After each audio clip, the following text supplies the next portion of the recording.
Hello, and welcome to the Bronx Journal. I'm your guest host, Trent Love. Dance Parade is a non-profit organization whose mission is to promote dance as an expressive and unifying art form through performance showcases and education. Here in the studio today are two very special guests, Greg Miller, founder, executive director, and Brian Austin, creative director of New York City's Dance Parade. Welcome to the show, gentlemen. Thank you. Thanks for having us. Absolutely. Thanks for coming. So why don't you tell us, for those that might not know, what is Dance Parade? Dance Parade is an amazing event. It's the world's largest event that celebrates and showcases the diversity of dance. And when and where is this Dance Parade? It's Saturday, May 21st. We're going to start off on Broadway and 21st Street. We're going to head down Broadway all the way down to 8th Avenue. And then we're going to cut across through St. Mark's all the way into Tompkins Square Park. Okay. We're going to have a post-parade festival. That sounds wonderful. But how did this all begin? Why don't you tell us, Greg? It started about 5 years ago. Actually, 2007 was the first parade. As a result of a political movement, there was a court case about the cabaret license law.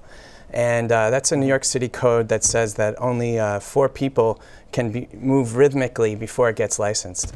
And I was a part of a group that was raising awareness about that. And the judge said that dance is not an expressive form of art. So dance is not? Yeah, can you believe that? Okay. So funny. Music, film, literature is all protected under the state constitution as expressive, but not dance. So we went out and we showed through 70 styles of dance down Broadway that it is expressive. So it became an art event after that. Beautiful art event. With 70 styles of dance, I can't even imagine all the specific styles and colors and culture. It just sounds like a great opportunity. So why don't you tell us about what makes Dance Parade so special? Because we know a lot about a lot of parades happening. There's Puerto Rican Day Parade, there's West Indian Day Parade. Why is Dance Parade unique and special? I'll tell you. Dance Parade. Imagine you have music, you have the ability to move your feet, groove around. There's thousands upon thousands of people in their own groove, in their own style, able to express themselves. That's Dance Parade. You know what? I think I'm down with that. I already feel like dancing. Yeah, man, it's a great time. How many people come out to this, though? Like tens of thousands, like so many people, man. It's like the streets are filled, all the spectators are watching, and all the participants, oh man, like a lot of people. It's been up to, I think, 7,000 last year of you know, forms coming out from the entire spectrum of dance. From the beginning of time, we have the Africans lead out the parade, then the Asians, the Latin groups, all kinds of different, cumbia, salsa, tango. Salsa's huge here in the Bronx. Yeah. Salsa definitely is a huge, and hip hop as well. Yeah, and both those genres actually kind of started around here in this neighborhood. That's right. We had DJ Kool Herc a few years back be our Grand Marshal. West Indian. Yeah. Wow. And salsa kind of was a mix of, you know, the mambo beats from Cuba and the Puerto Rican ones. So with the opportunity, I guess, with so many people attending this event and salsa is so big, what if like the Puerto Rican Day, someone went to get a float? How do you go about getting a float for a large group? Because I know there's a lot of people in there that might be listening and watching, especially with salsa. Hey, just go to the website, www.danceparade.org.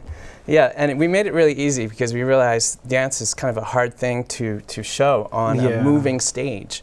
Our performers kind of need a float to kind of be up there with the audio, and so we made it easy for them and just kind of take care of all the decorating and all that for them. They just have to show up at 10 o'clock on parade day and jump on. Just jump on and get onto that groove, man. Definitely. Oh, sounds wonderful. Why don't you tell us about some maybe notable people as far as that have participated in the past, or some of the ones that may participate this year even? We've had quite a few professional dance companies, the Martha Graham Contemporary Dance Center, Dance New Amsterdam, Joffrey Ballet. So these kind of, you know, accomplished groups, but also a large number of emerging groups too. So it's really for anybody who wants to be out there and join in. You know, they're actually coming from all 5 boroughs and Chicago, New Jersey, and even further than that. So our Dance Parade's hands are reaching out. You know, we're going to take over the whole world eventually. So it's a beautiful thing. Well, dance is everywhere. It's in the street. It's a part of our culture, and it's here to stay. It's not going anywhere. So thank goodness for what you do. So one last quick question before we go to break. Why don't you tell us about how Dance Parade engages everybody through using social media?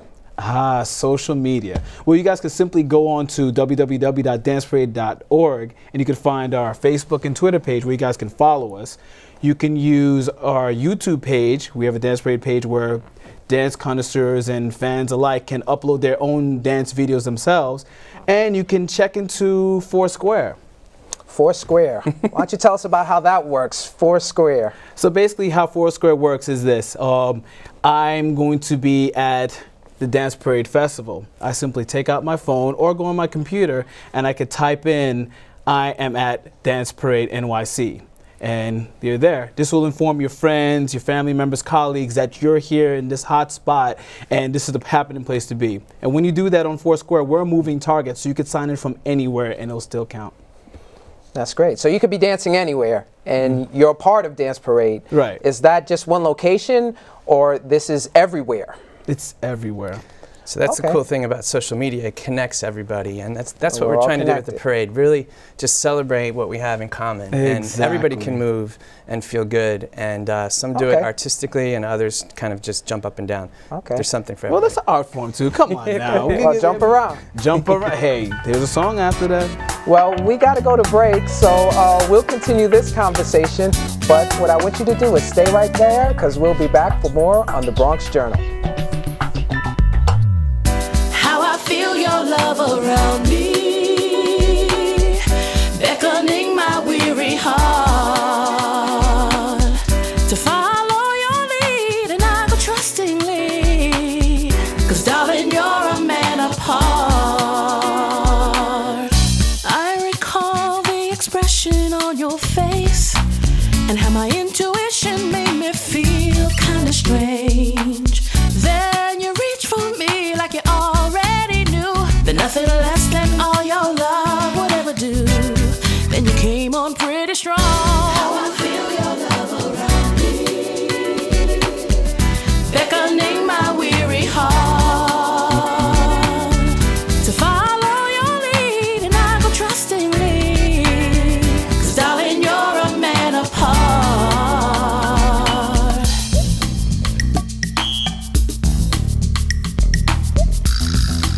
Welcome back, everyone, to Bronx Journal.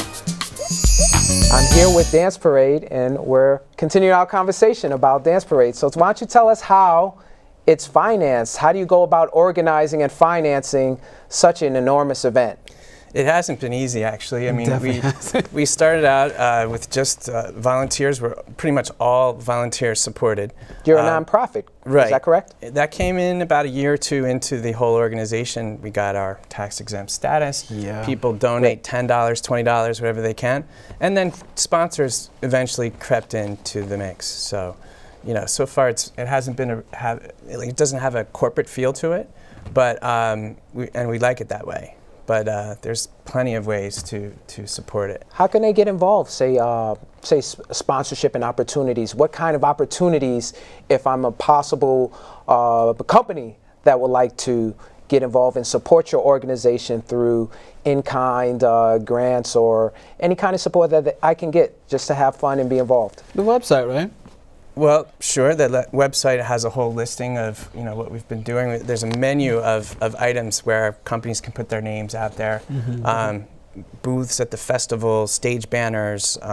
Street banners. Actually, that's a pretty cool one. We have along Broadway that for 30 days it says Dance Parade New York, and you can put your company's logo up there. That's a lot of opportunities, key location, a lot of eyeballs. Sounds like a good thing. Why don't you tell us some more about some of the grand marshals and notable people that have been a part of Dance Parade? Yes, actually, for this year we have from the ADF, the American Dance Festival and Visionary, Charles Reinhardt, Billy Elliot from the Tony Award winning musical Billy Elliot, the musical on Broadway, Wow. And we have hip hop's own pop master himself, Pop Master Fable. Wow, We covered all bases. that's a wonderful thing. You have And a that's lot. this year. In former years, we've had Danny Tenaglia, the house DJ, DJ Cool Herc, I think I mentioned before. We had New York's own Jelly Bean Benitez. Right. Luigi, the founder of Jazz Dance, the guy that goes 5, 6, 7, 8. Yeah. Yeah. Yeah. So he was getting on in years, but we honored him with a Lifetime Achievement Award. We try to get all sorts of genres represented. So you that think you can dance? We had one of the Eleanor Scott. Eleanor Scott. She was awesome. She's a great personality and awesome dancer too. So Yeah. What about the NYDP? We know about the NYPD.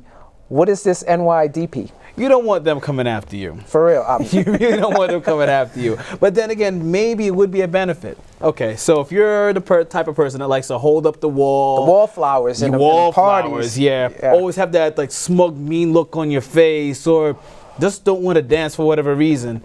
The dance police comes by, they groove up to you actually, they dance and they look at you and say, hey, excuse me, Trent, you ain't dancing. I got this citation right here and I'm gonna, hey, you know what?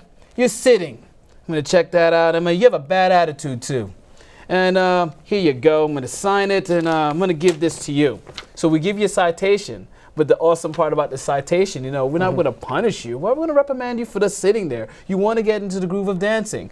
Instead, we'll have coupons on the back of these citations that says, hey, half off admission to your favorite club or your Jamba Juice or any type of thing you can imagine. You know, we have so many sponsors. Definitely, you're reaching many cultures and you're doing a lot of great things. Why don't you tell us about some of the outreach that you're doing specifically to help those in need? For example, Japan. You recently had a event to also help them along with lifting their spirits. Tell us about that.